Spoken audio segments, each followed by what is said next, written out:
जय जिनेन्द्र। जय जिनेन्द्र। भगवान वीरो मंगलम गोचमोगणी मंगलम कुंद कुंदात्यो जैन धर्मोस्तु मंगलम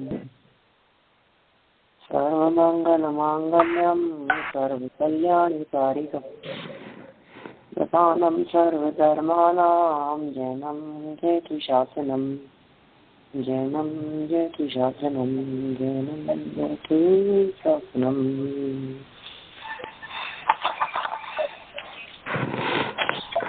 इष्टोपदेश नामक ये ग्रंथ है और इस ग्रंथ के आधार से आत्म बल के संदर्भ में चिंतन करने वाले साधक जीव की हम यहाँ चर्चा कर रहे थे। सच में साधना करने वाले की दृष्टि कैसी होती है। आराधना करने वाला, आत्म स्वभाव की शक्ति को पहचानने वाला, लोक रंजनकारी मंत्र तंत्र आदि बातों में उलझता नहीं है, सिर्फ स्वानुभव का ही वेदन करता है। स्व पर वेद विज्ञान का अभ्यास उसके चित्त में, उसके मन में बराबर चलता रहता है। वेद विज्ञान की ही भावना भाता है, वेद विज्ञान का ही अभ्यास करता है और अपने उपयोग में बराबर बराबर बराबर मैं कौन हूँ, पर कौन है, अपना स्वरूप क्या है, पर का स्वरूप क्या है, ऐसा चिंतन उसके दिमाग में चलता रहता है। जिस स्थान पर बैठकर वह आत्म ध्यान कर सके, जिस स्थान पर बैठकर उसे किसी प्रकार का कोई विघ्न उत्पन्न न हुए, इस प्रकार का उसका एक अद्भुत जीवन होता है। वहीं बैठता है वो। देखिए, उस निर्जन स्थान में रहता हुआ आत्म ध्यान करने वाला व्यक्ति, उसी के संदर्भ में और आगे बात कहते हैं, उसको भोजनादि की परतंत्रता के कारण निर्जन स्थान छोड़कर आहार के लिए श्रावकों की बस्ती में आना पड़े। मान लीजिए कदाचित ऐसा होता भी है। ऐसी परतंत्रता भी तो होती है अनेक बार, जिसके कारण उसे आना पड़ता है। शिथिल हो जाए, ध्यान में उपयोग लग नहीं रहा हो, उपयोग चंचल हो रहा हो, तो ऐसी स्थिति में उसी बात को, अपने उपयोग को ही स्थिर करने के लिए उन्हें ऐसा विचार करता हुआ कि भाई अब मजबूरी है, उठना ही पड़ेगा, क्या करें। तो भोजन आदि की परतंत्रता है, इस कारण निर्जन स्थान छोड़कर आहार के लिए श्रावकों की बस्ती में आना पड़े। आता है, श्रावकों के बीच में भी आता है। रहता निर्जन स्थान में है, आता श्रावकों के बीच में है और कार्यवशात अल्प वचनालाप भी करता है। परंतु जब आहार लेकर अपने स्थान में आता है और आत्मचिंतन में लीन हो जाता है, तब उस वचनालाप संबंधी सब विस्मृत हो जाता है। कोई पूछे तो भी वह उत्तर नहीं देता। जैसे कहते हैं ना, अपने काम से काम रखने वाला। पंडित जी, जो जीव अपने, कौन सा श्लोक चल रहा है? Sorry to disturb you, but ये 41 नंबर का हम लोग शुरू करने वाले हैं। अच्छा, पेज नंबर 101, 101 नंबर का पेज है। धन्यवाद। 41 नंबर श्लोक है। चलिए श्लोक ही पढ़ते हैं, बात को आगे बढ़ाते हैं। ब्रुवन्नपि न ब्रूते गच्छन्नपि न गच्छति स्थरीकृतात्म तत्वस्तु पश्यन्नपि न पश्यति, देखत भी नहीं देखता, बोलत बोलत नाही, दृढ़ प्रतीति आत्ममयी, चालत चालत नाही। तो कैसी गजबी बात कह रहे हैं, कैसी मेरे को तो चमत्कार दिखता है। आत्मानुभवी व्यक्ति कोई दिव्य पुरुष होते हैं, कैसी दिव्यता है। देखत भी नहीं देखता, देख रहे हैं लेकिन नहीं देखते। कैसा कभी कभी कोई व्यक्ति जो ना समझ हो वो व्यक्ति इन बातों को पढ़े तो कहे तो आप तो पागलों की बातें कर रहे हो, जैसे कैसे मूर्खों जैसी बात करते हो, देखते हुए भी नहीं देखता, और बोलत बोलत ना ही, और बोलते हुए भी नहीं बोलता है। आप किसी चीज को देख करके भी नहीं देखे। कहने का मतलब ये है कि चक्षु इंद्रिय की अवलोकन सामर्थ्य तो खराब नहीं हुई है, रसना इंद्रिय की रस ग्रहण करने की सामर्थ्य में कोई खराबी नहीं है, पैरों से चलने फिरने में कोई प्रॉब्लम नहीं है, शरीर अपना काम करता है, किंतु यह शरीर द्वारा हो रहे कार्य को अपने आप से भिन्न जानते हैं।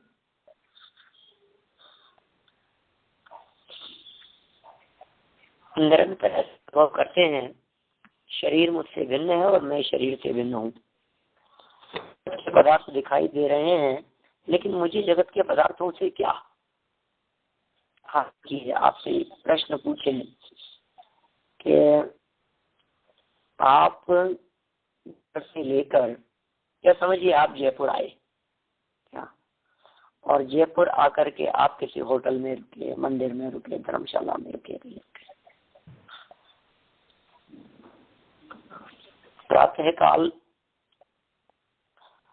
हमारा ड्राइवर आपको आपके होटल या निवास स्थान से लेकर मंदिर आ गया, मंदिर में रहे, दर्शन किए, फिर लौट करके फिर घर चले गए, फिर दोबारा शाम को आए, मंदिर में आए, और जब मंदिर में आए आप तो हमने आपसे पूछा क्यों साहब आपने जयपुर देख लिया। कहीं नहीं साहब, हम तो रूम पर ही थे, यहाँ आए, हमने तो कुछ नहीं देखा। तो हम कहेंगे कि पूरे रास्ते 8-10 किलोमीटर आप चल करके आए गाड़ी में, तो क्या आंख बंद करके आ रहे थे? कि नहीं आंखें तो खुली थी। तो फिर देखा नहीं, घूमे नहीं आप? अरे पंडित जी कैसी बात करते हो, ये कोई घूमने में घूमना है? इसे कोई घूमना कहते हैं? देखत भी नहीं देखता, माने वो दिखने को भी, आंखों से दिखने को भी हमने देखा, हम ये नहीं कहते। अरे आप क्यों? क्योंकि वहां अभी हमारा देखने का प्रयोजन नहीं है, हम देखने की दृष्टि से नहीं निकले, हम घूमने की दृष्टि से अपने रूम से नहीं निकले, हम तो दर्शन के लिए निकले थे, प्रवचन के लिए निकले थे, और प्रवचन सुन करके वापस आ गए। इसका मतलब हम जयपुर में घूमे नहीं, हमने जयपुर देखा नहीं। देखत भी नहीं देखता, रुचि नहीं थी, रस नहीं था, उपयोग नहीं था। समझ में आ रही है बात? देखने का नहीं था, दिख गया। जो दिख जाए उसे देखना नहीं कहते। दिखना और देखना, इन दोनों में बहुत फर्क है। दिखना और देखना, देखने में थोड़ा सा भारीपन है और दिखने में सहजता है। अरहंत परमात्मा के ज्ञान में लोकालोक दिखता है, अरहंत परमात्मा लोकालोक को देखते नहीं है। वे देखते तो अपने ज्ञायक को हैं और दिखता लोकालोक है। तो दिखता और देखता, इन दोनों में अंतर ख्याल में आ रहा है? क्या अंतर होगा? हाँ जी, बहुत अंतर है। अरहंत परमात्मा, सिद्ध परमात्मा, वे अपने ज्ञायक भगवान आत्मा को देखते हैं, और दिखता तो उनको संपूर्ण लोकालोक भी है। तो जो संपूर्ण लोकालोक दिख रहा है उसको देखते हैं कि नहीं, कि देखत भी नहीं देखता, दिखते हुए भी देखते नहीं। ज्ञानियों का भी यही हाल है, देख के भी अनदेखी कर देते हैं। देखो अभी तो हमने क्रियों की बात कही, छद्मस्तों की बात करो तो हमारे पास में एक गौणत्व शक्ति है, ये बड़ी अद्भुत शक्ति है। तो कोई पूछे कि साहब 47 शक्तियों में कौन से नंबर की शक्ति है पंडित जी? 47 शक्तियों में तो 47 ही बतलाई है, हम तो 48 नंबर की बतला रहे हैं आपको। क्यों रे, ये 48 नंबर की शक्ति का वर्णन कहाँ आया है? कि क्या बात कर रहे हो, वस्तु में अनंत शक्तियां हैं, मुझे आत्म तत्व में अनंत शक्तियां हैं। उन अनंत शक्तियों का वर्णन कहाँ किया है, कहाँ किया जा सकता है? ये भी एक शक्ति है। कौन सी? गौणत्व शक्ति। ये कैसी शक्ति होती है? ऐसी शक्ति है कि देख करके भी न देखे, ये ऐसी शक्ति है कि जान करके भी न जाने, ये ऐसी शक्ति है कि सामने पदार्थ हो, आंखें खुली हो और न देखे। कैसी शक्ति है? और कहीं दूर कोई क्षेत्र पर बैठा हुआ हो और वो हमारे को आंखों से स्पष्ट दिखाई देवे। 10,000 मील दूर बैठे हुए दिखाई देवे, 8-10 हजार मील दूर बैठे हुए व्यक्ति का चेहरा स्पष्ट दिखाई देवे और सामने बैठे हुए व्यक्ति का न दिखाई देवे, ऐसी भी एक शक्ति छद्मस्त की क्षयोक्षम में होती है। श्रुत ज्ञान की एक अद्भुत सामर्थ्य है। इस सामर्थ्य का प्रयोग कहाँ करना? अपना राग बढ़ाने के लिए नहीं, कषाय बढ़ाने के लिए नहीं, अपितु वीतरागता के पोषण के लिए अपनी शक्ति का सदुपयोग करना। अज्ञानी लोग अपनी सामर्थ्य का, इस शक्ति का दुरुपयोग करते हैं राग बढ़ाने के लिए। वो कहते हैं कि हम कितना भी दूर बैठे हो, हमारा बच्चा यदि परदेश में है तो हमें तो स्पष्ट दिखता है, क्लियर दिखता है, हम देख ले। जब मन करता है हम आंख बंद करके बैठते हैं और अपने बेटे का ध्यान करते हैं और बेटा दिख जाता है। ये अज्ञानियों का हाल है। और सामने बैठी हुई बातों को हम गौण कर देते हैं, उनको नहीं देखते हैं और बेटे को देख लेते हैं। ये बात तो हुई मोहियों के बारे में। अब वैरागियों की बात क्या होती है? वैरागियों की बात ये होती है, उनके सामने कोई राग का प्रसंग चल रहा हो,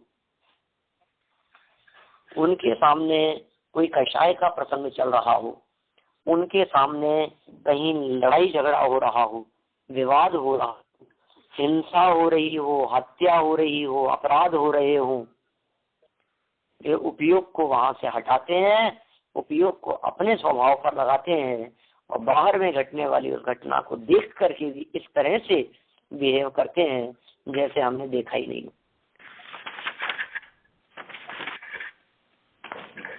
ये तो स्वरूप है। पता नहीं क्यों होता है ऐसा, क्योंकि वे वस्तु स्वरूप को जानने वाले हैं भाई, वे विचलित नहीं होते, परिस्थितियों को देख करके विचलित नहीं होते, घटनाओं को देख करके उससे प्रभावित नहीं होते, आप प्रभावित रहते हैं, हम प्रभावित हो जाते हैं। देखो मैं कहता हूँ कई बार ये बात, देखत भी नहीं देखता, ये यदि जीवन में उतर जाए तो मैं गारंटी देता हूँ आप सर्वज्ञता प्राप्त करने के पात्र हो जाए। लक्षण है परमात्मा बनने के, देखत भी नहीं देखता, देखकर भी नहीं देखा, गौण कर गए। लोग कहते हैं ना इसको अवॉइड कर दिया अपन ने। क्यों अवॉइड कर दिया आपने? अरे किसी को अवॉइड करो न करो, लेकिन आत्म आराधना के आगे, आत्म स्वभाव के अवलंबन के आगे तो सभी कुछ अवॉइड करने योग्य है। जिस व्यक्ति ने ये कला सीख ली, देखत भी नहीं देखता, अब ये उसको सर्टिफिकेट दे दिया गया कि ये क्वालिफाई है, ये व्यक्ति पात्र है, ये योग्य है, ये व्यक्ति, इस व्यक्ति को मुक्ति की प्राप्ति हो सकती है, इसको मुक्ति का टिकट दिया जाना चाहिए। अब ये कैसी क्वालिफिकेशन, देखत भी नहीं देखता साहब, क्योंकि काम यही करना है आगे चलकर। जिसने यहाँ देखत भी नहीं देखता दिखा दिया तो काम करना है साहब, ये काम कर रहे हैं। हाँ, अनंत सिद्ध परमात्मा सिद्धालय में बैठे हुए यही काम करते हैं, देखत भी नहीं देखता। लोग जब देखते हैं लेकिन नहीं देखेवत।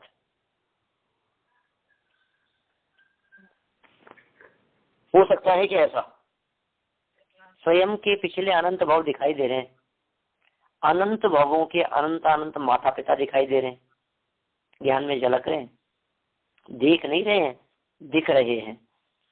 अनंत अनंत जीव राशि, कहीं आग लग रही है, कहीं भूकंप आ रहा है, कहीं बाढ़ आ रही है, कहीं तड़प रहे हैं, बिलख रहे हैं लोग, नरक में त्राही त्राही मच रही है, मारो काटो के शोर मच रहे हैं, तिर्यंच गति के जीवों पर उपद्रव हो रहे हैं, मन राजों पर उपसर्ग हो रहे हैं, न मालूम कहाँ कहाँ क्या क्या हत्याएं, आत्महत्याएं, दुर्घटनाएं, विस्फोट, सब कुछ एट ए टाइम भगवान के ज्ञान में झलक रहा है, एक ही समय में झलक रहा है। बोलो क्या करें, कितना आंसू बहाए वहां सिद्धालय में बैठे बैठे, शरीर ही नहीं है, आंसू कैसे बहाएंगे। और अंतों को तो बहुत रोना आता होगा ये सब देखकर, आंचो केवल ज्ञान हो गया माने, क्या सोचते होंगे, ये कैसा केवल ज्ञान हो गया हमारे को, ये क्या आफत है, ये क्या क्या देखना पड़ रहा है हमारे को। क्या कोई बात नहीं, देखते हुए भी नहीं देखते, अप्रभावित रहो, ये कला सीख लो, घर गृहस्थी में देख करके भी अनदेखी कर दो, अप्रभावित रहो आप। एक बहुत सुंदर श्लोक दिया आत्मानुशासन में, काफी समय पहले हमने हमारे दैनिक सभा में चलाया था पूरा ग्रंथ, उसमें आई थी एक चर्चा, मुझे तो उसका वो प्रसंग ध्यान आ रहा है। उसमें ये कहा कि वृद्ध अवस्था में आंखें खराब होने लगती है, कान बंद होने लगते हैं, देख सुनाई नहीं देता है, और ये जवान कम निकलने लगती है, बोलने में की ताकत क्षीण हो गई है। बोले हे जीव, ये सब तेरी भलाई में ही है, निंद वचन नहीं सुन सके, ताते सुनने की शक्ति मंद पड़ी सो भलाई है। अच्छा ही है, बच्चों की खटपट, बहुओं की कथी, कुछ भी ऐसी बातें तो तेरे को कम सुनाई देता है तो बहुत अच्छा ही है, वो तेरे ऊपर खींचते रहते हैं और तू नहीं सुन पाए तो तेरी भलाई है। यही बात है, वो क्या क्या करते रहते हैं, तेरे को आंखों से कम दिखाई देता है तो तेरी भलाई है इसमें। ये ऐसा श्लोक दिया उसमें एक, मुझे वो श्लोक ध्यान नहीं है लेकिन उसका भाव मुझे ध्यान आ रहा है, इस तरह के शब्दों का प्रयोग किया है। क्योंकि तू देख देख करके रागी द्वेषी होता है, तू देख देख करके विकल्प करता है, अरे ये ऐसा नहीं किया, अरे ये ऐसा क्यों कर लिया, ये ऐसा क्या हो गया, आपको ऐसा करना चाहिए था, ये देखो अरे क्या कर रहे हो आप, ये कम दिखे तो अच्छा है। ये तो उसमें वृद्धावस्था के चित्रण में बात की थी। मैं तो ये कहना चाह रहा हूँ कि कदाचित आप स्वस्थ भी हैं, आपकी पांचों इंद्रियां बराबर भी काम करती हैं, तथापि देख करके भी ऐसे देखो कि हम नहीं देख रहे हो। ये ऐसे प्रयोग किए हैं आचार्यों ने, गृहस्थी में रहते हुए ऐसे रहो जैसे नहीं रह रहे हो, जलते भिन्न कमल है। दौलत राम जी ने चेड़ावा तीसरी डाल में सम्यक दृष्टियों का चित्रण करते हुए ये पंक्ति लिखी है, गेही पे ग्रह में न रचे जो जलते भिन्न कमल है। क्या कहा, गेही पे ग्रह में न रचे जो जलते भिन्न कमल है, नगर नारी को प्यार यथा का दे हेम अमल है। कैसे रहते हैं ज्ञानी, बोलत नहीं, बोलते हुए बोलते नहीं है, ऐसा बोल तो रहे, अरे ऐसे बोल रहे हैं कि मानो हमने कुछ बोला ही नहीं,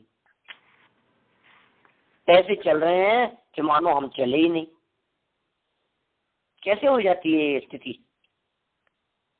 ये स्थिति के पीछे कारण है दृढ़ प्रतीति आत्ममयी, अपने आत्म स्वभाव में जिन्होंने दृढ़ प्रतीति प्राप्त कर ली है, स्थिर हो गए हैं जो अपने स्वभाव में, अब उनकी ऐसी दशा देखी जाती है। जिसने आत्म तत्व के विषय में, अर्थ पढ़ रहा हूं मैं, अन्वयार्थ संस्कृत छोड़कर, जिसने आत्म तत्व के विषय में स्थिरता प्राप्त कर ली है, वह बोलता होने पर भी नहीं बोलता। किसकी बात है? बोलता होने पर नहीं बोलता, मतलब बोलने में बोलना नहीं था जी। कभी कभी वचनों से हम नहीं कहते हैं इस प्रकार की बात, कहा कि नहीं कहा तो था, कहा लेकिन वो कहने में कहना नहीं था। आपके वहाँ अमेरिका वगैरह में उधर तो नहीं चलता है, वहाँ तो फॉर्मेलिटी होती ज्यादा, यहाँ तो हमारे इंडिया में बहुत होती है। यहाँ तो बहुत ज्यादा है इस तरह की बात। किसी व्यक्ति ने अपने यहाँ प्रीति भोज का आयोजन किया और किसी व्यक्ति को वो निमंत्रण दे रहे थे और साथ में उन्होंने हमें खड़ा हुआ देखकर कहा, आप भी देख लेना, आ जाना। क्या क्या बोले? हमें बराबर में देख करके कह दिया, आप भी देख लेना, आ जाना फ्री हो तो। दूसरे दिन जब हम नहीं पहुंचे ना, तो फिर किसी व्यक्ति ने हमसे कहा कि आप नहीं आए, क्यों नहीं आए आप? हमने कहा नहीं वैसे नहीं आए। क्यों, क्या बात है? बुलाया नहीं था क्या? उन्होंने कही नहीं थी कि आपसे आने के लिए निमंत्रण नहीं दिया था क्या? अब हम क्या कहते हैं, क्या कहूँ अब उन्होंने ऐसा ही बोला था कि नहीं बोले जैसा, माने उनका बोलना नहीं बोलने जैसा था। तो आप सारी साधकों पे कैसे लागू होगी ये बात? साधक जीवों पर इस प्रकार से लागू होती है कि वे साधक जीव अपने किसी कार्य के लिए, क्या जैसे भूख लगी है तो भोजन के लिए उनको कहना है, ये मनिराजों की बात नहीं है, ये साधकों की बात, अणुव्रतियों की बात समझना, गृहस्थों की बात समझना। अब उनको जैसे ये मैसेज देना है, भूख लग रही है, खाना लगा दो, तो एक वाक्य हल्का के मुख से निकल गया, अब वे दोबारा उस चीज को रिपीट नहीं करते, बार बार नहीं कहते। कहने से काम हो गया तो ठीक है, नहीं हुआ तो ठीक है। वे अपने चित्त को ये कह करके समझाते हैं कि कह तो दिया तूने, अब नहीं हुआ तो तेरा ऐसा ही उदय है, अब तू चुप रहे, अब बोले मत। देखो अब मुनिराजों पे लगाओ, आहार चर्या के लिए निकलते हैं, एक चक्कर लगाया उन्होंने, उनको विधि नहीं मिली, दोबारा नहीं जाते, क्या लौट करके आ जाते हैं वापस। और क्या समझाते हैं अपने मन को, तू क्या तो आया ना, नहीं मिली ना, अब नहीं है उधर, अब चुप रह, अब बोलने की जरूरत नहीं है, एक बार कह दिया। तो बोलत नहीं। किन जीवों की चर्चा कर रहे हैं? जिसने आत्म तत्व के विषय में स्थिरता प्राप्त कर ली है, उनकी बात चल रही है। सब जीवों की बात नहीं है, सब लोगों की बात नहीं है, ये सिर्फ उन लोगों की बात चल रही है जिन्होंने अपने आत्म तत्व के विषय में स्थिरता प्राप्त कर ली है, मजबूती हो गई है, जिनको आत्मा के सिवा दूसरा कुछ नहीं दिखता है, उनकी बात चल रही है। बातें बनाने वालों की चर्चा नहीं है। हम लोग बोलने में बहुत होशियार है, बातें करने में बहुत होशियार है, यहाँ बातें बनाने वालों की चर्चा नहीं है, यहाँ कुछ कर गुजरने वालों की बात चल रही है।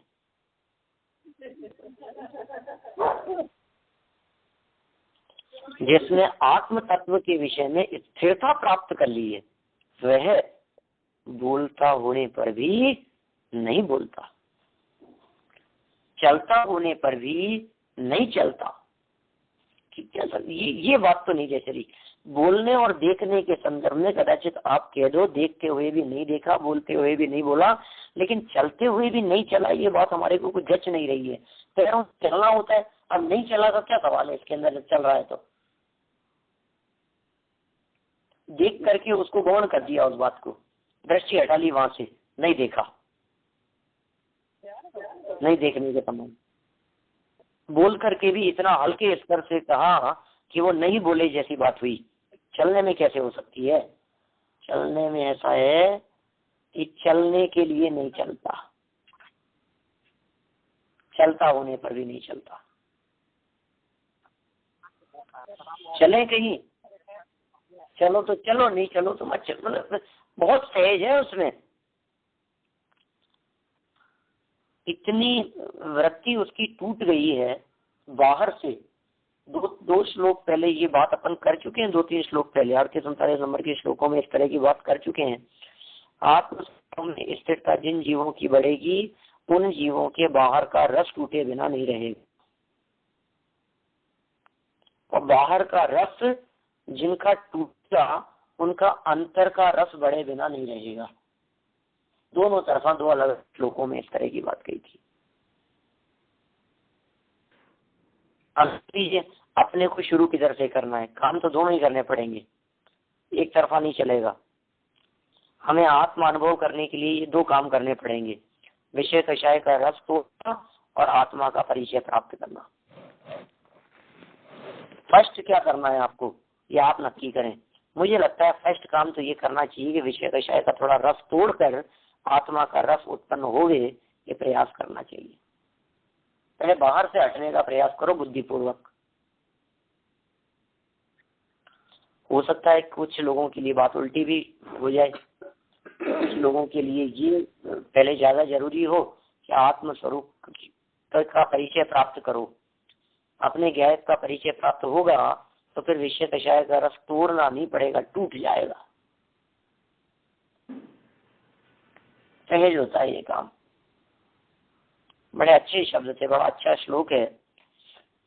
बोलता होने पर भी नहीं बोलता, चलता होने पर भी नहीं चलता, और देखता होने पर भी नहीं देखता। टीका पढ़ते हैं अपन, देखिए। जिसने आत्म तत्व के विषय में स्थिरता प्राप्त कर ली है, अर्थात जिसने आत्म स्वरूप को दृढ़ प्रतीति का विषय बनाया है, ऐसा योगी। क्या कहा?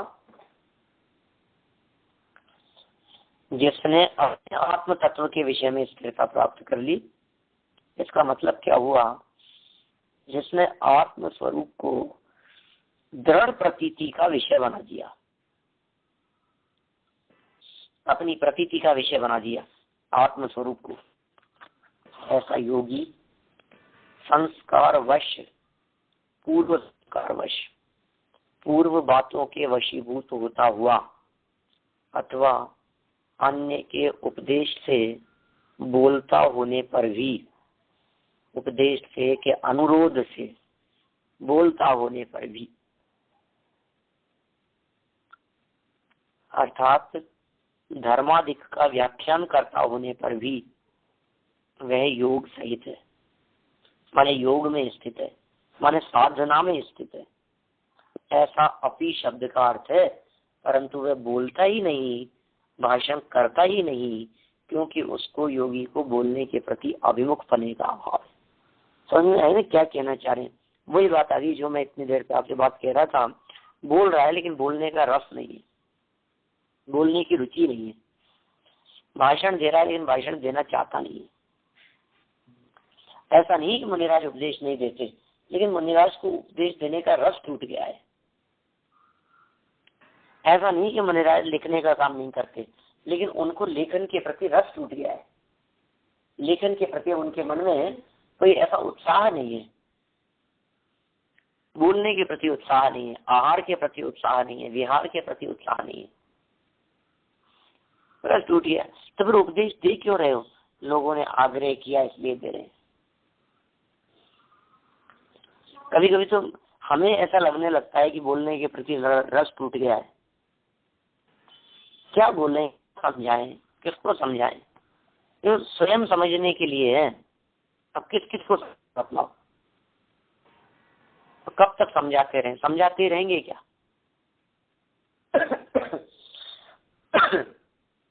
कभी समझाने का राग तीव्र होता है, समझाते भी। कभी रस टूट जाता है, नहीं बोलते। अभी बेचारा बोलते तो हैं ये योगी संस्कारवश। देखो आप, हम तो बात लगा करके देखें तीर्थंकर जैसे महापुरुषों के ऊपर, वे महापुरुष गृहस्थ दशा में तो बोलते चलते ही थे, लेकिन जो जो उनके आत्म स्वरूप की स्थिरता बढ़ गई, दीक्षा ले ली, मुनि हो गए। जिस दिन दीक्षा ली उस दिन से मौन हो जाते हैं, जीवन भर नहीं बोलेंगे। प्रतिज्ञा ले ली उन्होंने, गजब हो गया है यार। आप तीर्थंकर हो, आप महापुरुष हो, अभी अभी आपने दीक्षा ली है, लोग आपके दर्शनों के लिए आ रहे हैं, कोई व्यक्ति आपको आहार करा रहा है, कहीं आपका पारणा हो रहा है, कहीं जाकर के आप कुछ ले रहे हो, आपका इतना कर्तव्य बनता है कि आप उनको जाकर के थोड़ा बहुत समझाओ, उपदेश दो। नहीं होता है ऐसा। वे तीर्थंकर परमात्मा अपने अंदर में अनुभव करते हैं, भाई हमें तो एक शब्द भी बोलने का विकल्प टूट गया है। अब हमारे मन में एक भी शब्द कहने का, बोलने का कोई विकल्प ही नहीं आता है। उस विकल्प से ही मुक्त हो गए हैं महामंडराज। इसलिए उसको छोड़कर अपने स्वभाव की ही आराधना साधना किया करते हैं। 1000 वर्ष लग गए ऋषभदेव स्वामी को, 1000 साल लग गए बोलो केवल ज्ञान प्राप्त करने में।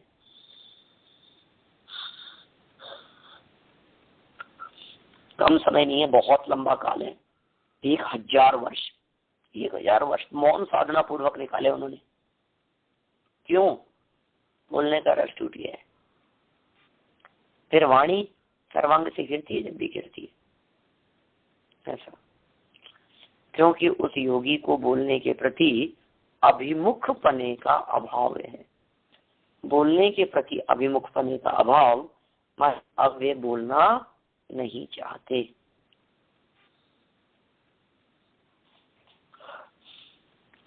देखिए समाधि संत में कहते हैं आगे, श्लोक 50 में कहा है कि आत्मज्ञान परम, ऊपर श्लोक दिया है, आत्मज्ञान परम कार्यम न बुद्धौधारी चिरम, और याद अर्थ किंचित वाक कायाभ्याम मतलब पर है, वाक कायाभ्याम अतत्पर है, बिल्कुल अतत्पर रहते हैं। कुर्याद अर्थ वशाम किंचित वाक कायाभ्याम अतत्पर है। नीचे अर्थ में लिखा, आत्मज्ञान से भिन्न जगत के दूसरे कार्य, अन्य कार्य को अपनी बुद्धि में चिरकाल तक धारण नहीं करते।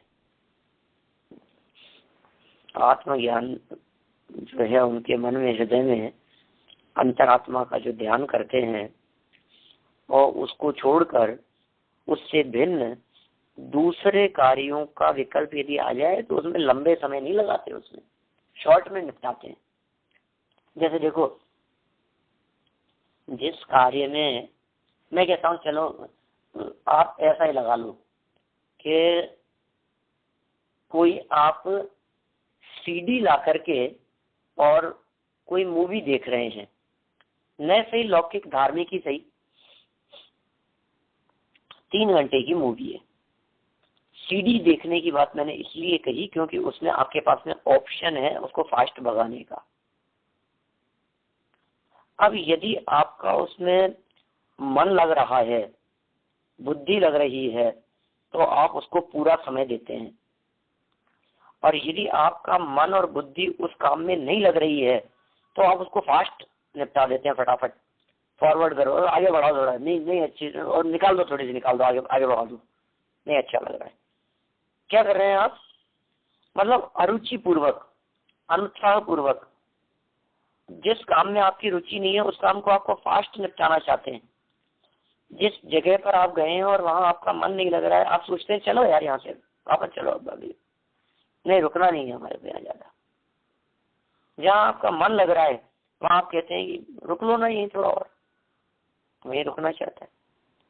ये बिल्कुल यहाँ जितनी बातें पूज्यपाद स्वामी ने कही है, ये बहुत ज्यादा क्या कहें, से अनुभव की बातें हैं, एक्सपीरियंस की बातें हैं, कोई शास्त्रों की बातें नहीं है। बिल्कुल प्रैक्टिकल लाइफ में आप उस चीज को फील करके देख सकते हैं।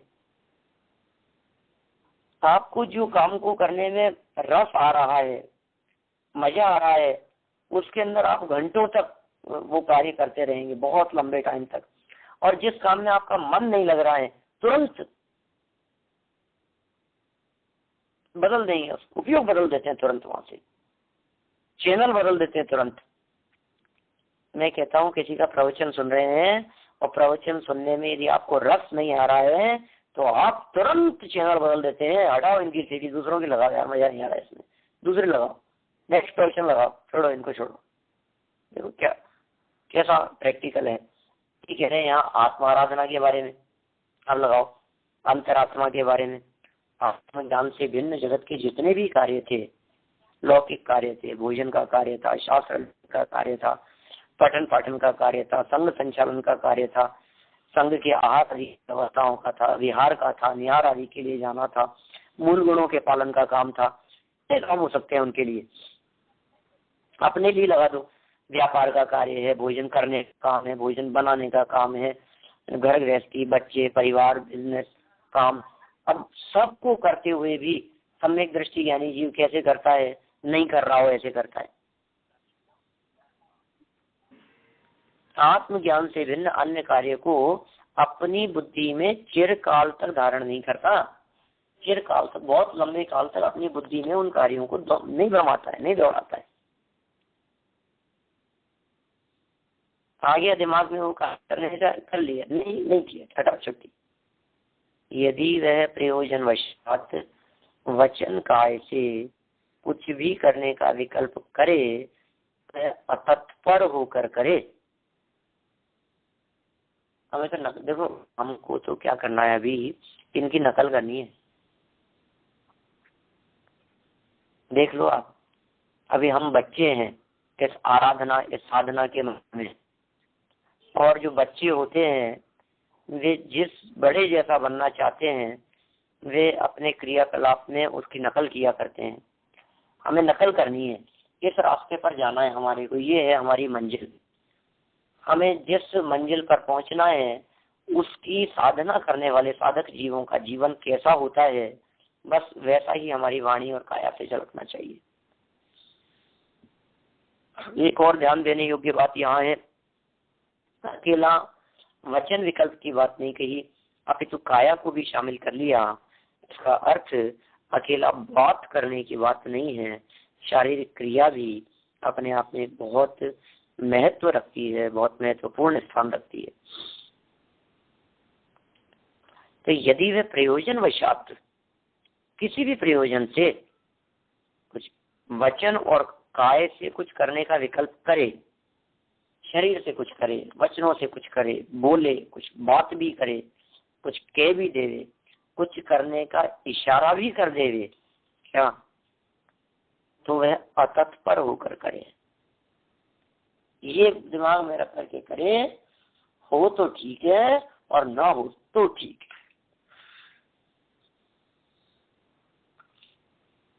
देखो, काय की चेष्टा और अतत्पर होकर के जबरदस्त एग्जाम्पल देता हूँ आपको। मुनिराज भी अपने प्रयोजनवश जगत के जीवों को ये प्रदर्शन करने के लिए कि हम आहार चर्या के लिए निकले हैं, वे एक विशिष्ट मुद्रा में निकलते हैं। आप जानते हैं, जब मुनिराज आहार चर्या के लिए निकलते हैं, हाँ जी जानते हैं, तो उनका जो हाथ होता है वो हाथ उनका उनके कंधे पर होता है। अपने जो उंगलियां हैं और ये जो पंजा है इसको कुछ झुका कर मोड़ कर एक कंधे के ऊपर एक हाथ को रखते हैं और दूसरे हाथ में उनके संयम का उपकरण होता है पीछी, और कमंडल तो कोई सहयोगी यदि हो तो वो धारण करते हैं, अदरवाइज भी एक ही हाथ में भी ला सकते हैं। तो कैसी स्थिति बनेगी, अब दुनिया के किसी भी व्यक्ति ने देखा उनको तो क्या समझ लेगा कि आहार के लिए निकले। ये क्या है, ये काय चेष्टा, काय का रूप ऐसा प्रदर्शित किया जिससे ये स्पष्ट झलकने लगा कि ये किसी विशिष्ट प्रयोजन से निकले हैं। वचन और काय हो गया। कोई करें कैसे? अतत्पर होकर के। अब ये अतत्पर कैसा हो गया इसमें? तत्पर होकर के ऐसा कि वो जो जिस विकल्प से निकले थे उस विकल्प की पूर्ति नहीं हुई तो पुनः लौट करके आगे खत्म किया, मुद्रा बदल गई। बस इतना सहज सरल काम है। चलिए टीका कंप्लीट करता हूँ, 2 पंक्तियां और चीज है ना, फिर चर्चा भावार्थ की अपन आगे करेंगे। ये कह रहे हैं तथा वही योग भोजन के लिए जाता होने पर भी नहीं जाता। कभी तो इन्होंने इतना कह दिया कि भोजन के लिए जाता होने पर, हम तो कह रहे हैं खाता होने पर भी नहीं खाता, भोजन खाता होने पर भी नहीं खाता। ऐसे खाता है जैसे गड्ढा भरने के लिए, गर्त पूरण, अक्ष भक्षण है, दाह शमन, गोचरी, भ्रामरी, ये शब्दों के प्रयोग किए। मुनिराज की आहार चर्या के लिए 5 प्रकार के शब्द मिलते हैं। कभी सुने क्या आप लोगों ने? एक साहूकार था टूटमल जी का, हमने पढ़ा था भाई, मान लो करीब 20 साल से बात हुई। उस समय हमने उसमें ये 5 बातें पढ़ी थी मुनिराज की आहार चर्या के समय। बहुत पुरानी बात है, इससे भी ज्यादा पुरानी बात होगी। गोचरी, भ्रामरी, अक्ष भक्षण, दाह शमन और गर्त पूरण, 5 शब्द दिए जाते हैं। 5 के विशिष्ट अर्थ हैं। कैसे करते हैं आहार, कैसे करते हैं? गोचरी, गोचरी क्यों कहते हैं? इसके लिए गोचरी शब्द प्रयोग क्यों करते हैं? इसलिए करते हैं गाय चरते समय, भोजन ग्रहण करते समय गाय का उपयोग देने वाला पर नहीं होता। देने वाला राजा है कि रंग के, देने वाला गरीब है कि अमीर है, देने वाला गोरा है कि काला है, देने वाला कैसा है, कोई भी नहीं है। इस तरह से निर्विकल्प होकर आहार ग्रहण करने वाले मुनिराज गौचर के धनी कहलाते हैं। नहीं देखे उसको देने वाला कौन है, नहीं दिखता, और विधि पूर्वक दिया जा रहा है इतना देखते हैं। ये देख करके नहीं जाते कि सेठ जी दे रहे हैं तो इनके क्या है, ये गरीब आदमी है इसने क्या बनाया होगा, ऐसा विकल्प नहीं आता उनका। भ्रामरी, देखो आगे चले भी तो भी वृत्ति भ्रामरी जैसी होनी चाहिए, भ्रमर भंवरे जैसी वृत्ति होती है कि वहां जाकर वो जिनके यहाँ आहार ग्रहण करे, यहाँ आहार ग्रहण करके चले जाएं तो उन्हें रंच मात्र भी कष्ट न हो, मालूम न चले। जिस तरह से भ्रमर भंवरा पुष्प की सुगंध ग्रहण कर लेता है लेकिन पुष्प को रंच मात्र भी कष्ट नहीं पहुंचाता, ठीक उसी प्रकार मुनिराज भी आहार चर्या के दौरान किसी भी प्रकार का अपन जिसके यहाँ भोजन किया है, आहार ग्रहण किया है, उसे कष्ट दोष न लगाए। दाह शमन, अग्नि बुझाने के लिए, जठराग्नि है ना, इसको बुझाने के लिए भोजन ग्रहण करते हैं। अक्ष भक्षण, गाड़ी को चलाने के लिए जैसे पेट्रोल की जरूरत होती है, इस तरह से देह रूपी गाड़ी को चलाने के लिए भोजन रूपी पेट्रोल डीजल डालते हैं। और गर्त पूरण, सबसे लास्ट 5वां नाम दिया गर्त पूरण मुनिराज की इस वृत्ति के लिए। ये क्या मतलब है? गड्ढा भरते हैं ना रोड पर, मेन रोड पर कहीं गड्ढा हो गया हो, कैसे भरेंगे उसको बताओ? हमारे घर के बाहर रोड पर एकदम एक गड्ढा हो गया, आते जाते गिरने की संभावना रहती है, टकराने की संभावना रहती है, तो क्या करें बोलो? भर दो उसको। तो क्या चीज से भरेंगे? भोजन ला करके? अरे जो मिले कूड़ा कचरा अच्छा बुरा जो जो दिख रही है सामने, सबसे भरा दो उसको, गड्ढे को भरना है।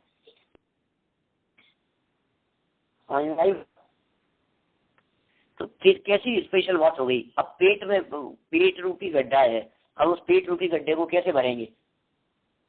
ऐसे भरते। ये ऐसा भोजन के लिए जाता होने पर भी नहीं जाता, भरना है नहीं किया। और सिद्ध प्रतिमादिक को देखता होने पर भी देखता ही नहीं। सिद्ध प्रतिमा शब्द का प्रयोग कर दिया, सब जगह लगा लेना, कुछ भी देखते हुए नहीं देखता है, यही इसका अर्थ है। कुल मिलाकर के इस पूरे प्रकरण को पढ़ करके यदि मैं निष्कर्ष रूप में कहूँ तो यही कह सकता हूँ कि जगत में रहते हुए इस प्रकार से रहो कि मानो हम जगत से विरक्त, जगत से निरपेक्ष होकर के रह रहे हैं।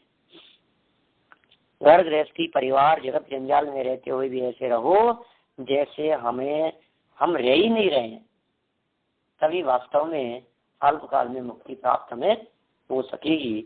हम सभी इसी प्रकार का चिंतन और इसी प्रकार का जीवन जिए, इसी भावना से मैं आपको विराम देता हूँ।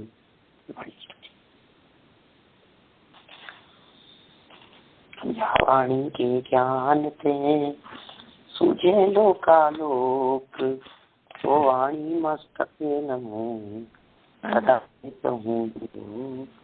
सदा